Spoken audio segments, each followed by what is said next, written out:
అప్పటికే దక్షిణ తెలంగాణలో 36 సీట్లలో 33 సీట్లు కాంగ్రెస్, ఒక్కొక్కరు 56 మెజార్టీ గెలిచి టీఆర్ఎస్ అనే పార్టీ లేదు. ఒక జగదీష్ రెడ్డి 2-3 వేలతో గెలిచినట్టు, అది కూడా ఆ డబ్బులతో ఖర్చు పెట్టి.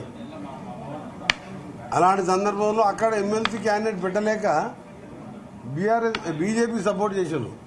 సో అక్కడ జీరో అయిపోయింది, మా దగ్గర జీరో. పార్టీ భవిష్యత్తు లేదు.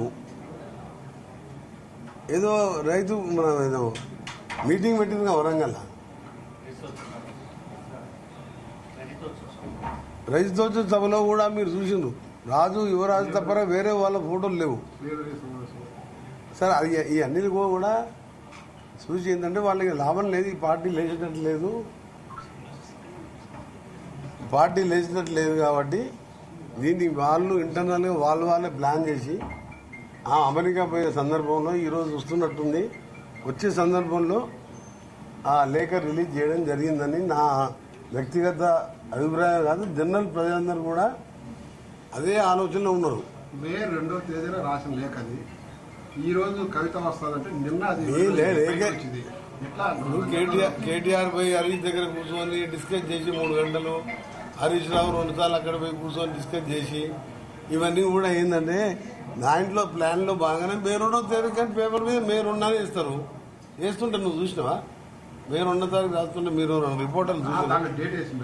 అవును, ఇప్పుడు రాసింది మే 2గానే ఇస్తాం. ఇప్పుడు నీ లెటర్ రాస్తా బాగా, నిన్న డేట్ వేస్తా. ఊళ్ళో లేదు కదా, లేకుండా బయట విడుదలైంది కదా అని చెప్పుకోను. మరి అన్నదమ్ములు రోజు మాట్లాడుకోరారా? ఇప్పుడు మా అన్నదమ్ములు బాబామ్మడు రిలేలు ఒక కుటుంబం ప్లస్ కేసీఆర్ పార్టీ ఏందో మీకు తెలుసు. వాళ్ళ సరే అది కూడా మంచిదే అనుకో. వాళ్ళ కేసీఆర్ కుటుంబంలో కానీ వాళ్ళ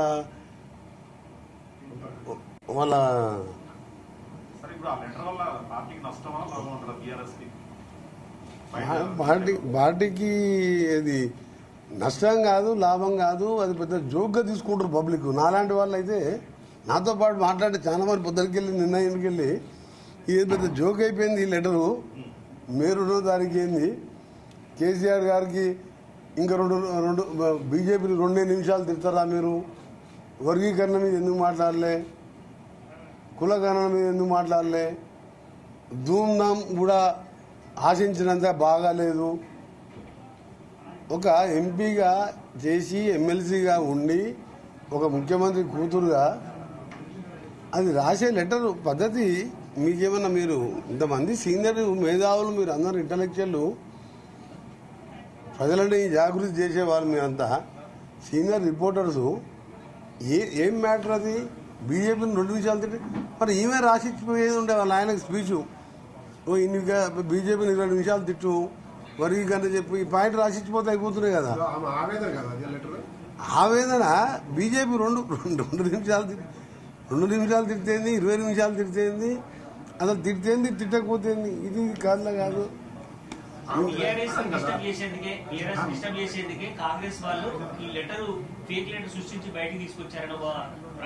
కాంగ్రెస్ మాకేం అవసరమే? వాళ్ళకి ఎమ్మెల్సీ క్యాండిడేట్ లేకనే బీజేపీకి ఓటేసిండ్రు. ఎమ్మెల్సీ క్యాండిడేట్ లేరు, క్యాండిడేట్ లేక బీజేపీకి ఓట్లేసిండ్రు. 16 ఎలక్షన్ల మొత్తం ఎక్కడ డిపాజిట్ రాలే. 7 స్థానాలు డిపాజిట్ వచ్చి సిద్దిపేట లాంటి సిరిసిల్లలో కూడా 6,000 మైనస్ వచ్చింది. వాళ్ళ పార్టీ 10,000 కోట్లు కొట్టి అభివృద్ధి చేస్తే కేటీఆర్ 6,000 మైనస్ వచ్చింది. బండి సంజయ్కి 6,000 లీడ్ వచ్చింది. సిద్దిపేట సిరిసిల్లో 2,000 లీడ్ వచ్చింది. 16 స్థానాలలో 10 ఏళ్ళ అధికారం ఒక్క ఎంపీ సీటు గెలిపడం గురించి మీరు సృష్టించి చేసే అవసరం మాకేంది?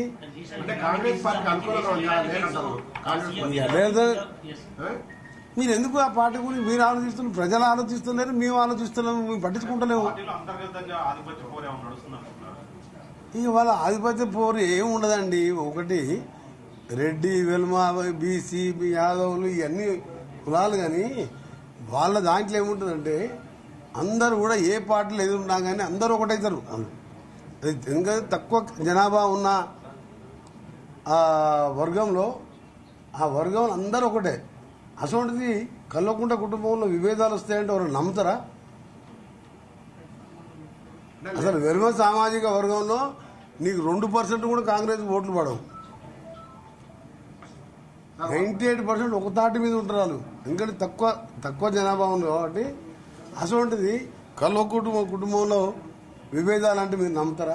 విభేదాలు లేవంటున్నారు. మరి ఆ లేఖ ఎవరు రాశారు అసలు? లేఖ ఎక్కడిది? వీళ్ళే ఇప్పుడు కేటీఆర్ హరీష్ రావు ఇంట్లో కూర్చొని మనం బీజేపీకి సపోర్ట్ చేస్తే ఉత్తర తెలంగాణ పార్టీ బాయ్, రేపు లోకల్ బాడీ ఎలక్షన్లు వస్తాయి 2 నెలల్లో. దక్షిణ తెలంగాణ మనకు డిబైట్ లేవు, ఏం లేవు. ఓ జగదీష్ రెడ్డి 2-3 వేలతో గెలిచిండు. అసలు దక్షిణ భారతదేశంలో 6 లక్షల మెజార్టీతో నల్గొండ పార్లమెంట్ గెలిచింది, 3 లక్షలతో భువనగిరి పార్లమెంట్ గెలిచింది. ఒక్కొక్క ఎమ్మెల్యే 3-4 లక్షల 30, 40, 50, 60, 70 వేలతో గెలిచిండ్రు. అక్కడ లేదు. ఇక్కడ బీజేపీకి మనం సపోర్ట్ చేసి క్యాండిడేట్ పెట్టక సెల్ఫ్ గోల్ వేసుకున్నాం. ఇక్కడ మనం పెద్ద బహిరంగ సభ పెడితే ఓసారి కేసీఆర్ ఒకవైపు కేటీఆర్ ఫోటో పెట్టుకునేసరికి ప్రజలలో ఏమొచ్చింది? హరీష్ రావు గారు అతను మొత్తం హరీష్ రావుని కరివేపాకులాగా తీసుకొని మీటింగ్ మాస్టర్ ప్లాన్ జన సమీకరణ చేసినా సరే, డబ్బులు ఎవరిచ్చినా 500 కోట్లు ఖర్చు పెడితే అంత అవసరం లేదు. 500 కోట్ల ఒక 0 తీసి 50 కోట్లు ఇస్తే అంతకంటే డబ్బులు తీసుకోవచ్చు. ఒక మా నల్గొండలనే రాష్ట్ర వ్యాప్త మీటింగ్ అది. ఒక మా నల్గొండ జిల్లాలో అంతకంటే పెద్ద మీటింగ్ పెడతాం మేము. టీఆర్ఎస్ లో చీలిక వస్తే హరీష్ రావు గాని మన కవిత గాని పార్టీ పెడితే కాంగ్రెస్ పార్టీకి నష్టం జరుగుతుందా? చీలిక లేదు, ఏమి లేదు. ఇదంతా ఒక డ్రామా. డ్రామాలో భాగమే ఈ లేఖ. డ్రామా ఎవరు ఆడుతున్నారు? డ్రామా ఆడేది ఎవరైనా రేపు కేటీఆర్ హరీష్ దగ్గరికి పోయి ఎందుకు చేసిండ్రు? ఎంత ప్లాను? మనం వాళ్ళే డిఫరెన్స్ ఉన్నట్టు సృష్టించుకున్నారు. వాళ్ళే లేఖ రాసినట్టు.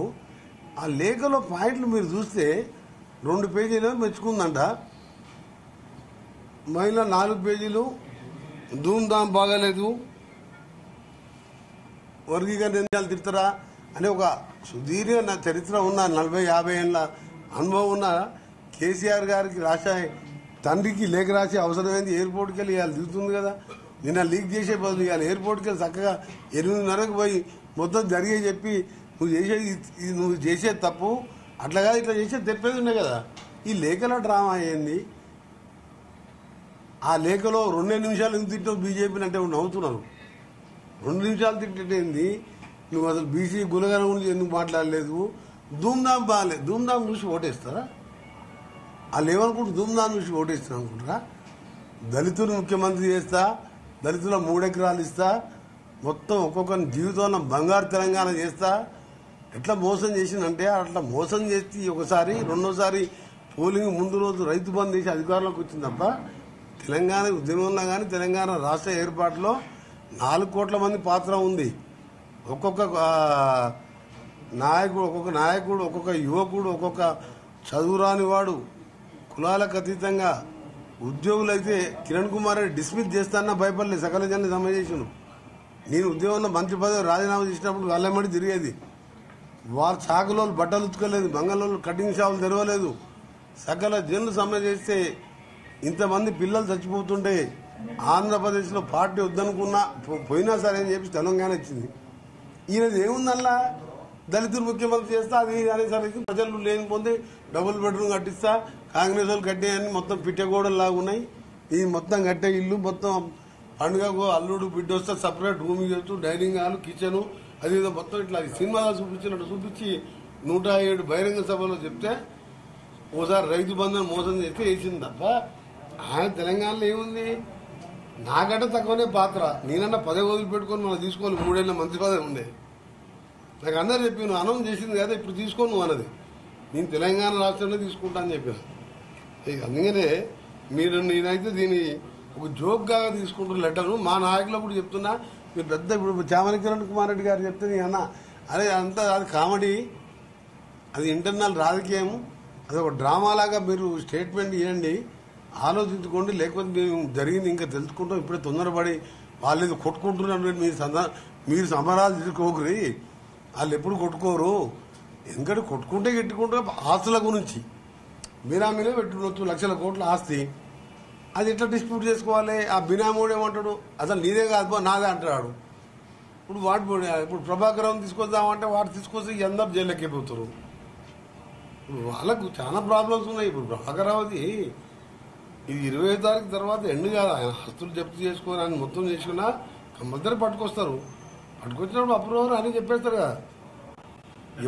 మాట్లాడుతూ మేడిగడ్డ కూలిపోవడానికి అసలు బాంబులు పెట్టి వీళ్ళే కూల్ చేశారా అన్న అనుమానాలు కూడా ఉన్నాయి. కాంగ్రెస్ అంటే కేటీఆర్ అమెరికాలో చదువుకుంటే అంటే మేము జిల్లా పరిషత్ స్కూల్లో చదువుకున్నాం, మాకు ఏదో వచ్చినా ఇంగ్లీష్ ఏదో మాట్లాడదాం. కానీ నేను గుంటూరు వాళ్ళ ఆయన పెద్ద లీడర్ గారు కేటీఆర్, మన కేసీఆర్ బాగా తెలివి ఉంది అనుకున్నా. మామూలు పెట్టి లేస్తే పైకి లేస్తుంది కదా, కిందికి ఎందుకు పోతుంది లోపలికి? ఇప్పుడు పైకి లేస్తుంది, మేము పైకి చూసినాం కదా, దాని మీద నడిచినాం కదా. నేను మామూలు వేస్తే పైకి లేస్తుంది. అది ఇసుక మేట ఉన్నది, ఫౌండేషన్ వద్దని ఎన్డీఎస్ఏ రిపోర్ట్ లో మా క్యాబినెట్ లో క్లియర్ గా మేము డిస్కస్ చేసినాం. ఎన్డీఎస్ఏ రిపోర్ట్ కూడా మా క్యాబినెట్ మినిస్టర్ ఫస్ట్ టైం పంపించాను. మొన్ననేమో డైరెక్ట్ రిపోర్ట్ ఇచ్చాను. ఎన్డీఎస్ఏ అనేది ఒక చట్టం పార్లమెంట్ లో చేసి దాని తర్వాత అక్కడ దానికి కేంద్రం ఓ చట్టం, అంత ఆషామాషి కాదు ఎన్డీఎస్ఏ అంటే. దాన్ని క్లియర్గా ఇచ్చి మీరు దీన్ని వాడకండి, మేడిగడ్డే కాదు అన్నారం సుందిల్లా వాడద్దు, ఈ 3 భాష అవుతుందని చెప్పి 1 year కిందనే మా క్యాబినెట్ లో నోట్ మేము డిస్కస్ చేసుకున్నాం.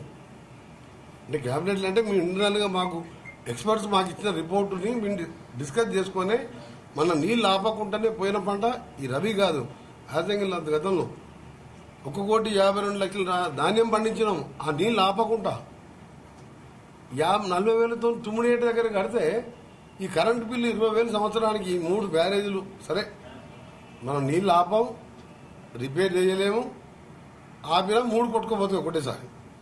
అది ప్రపంచంలో ఆయన అన్నట్టు వింత అవుతుంది.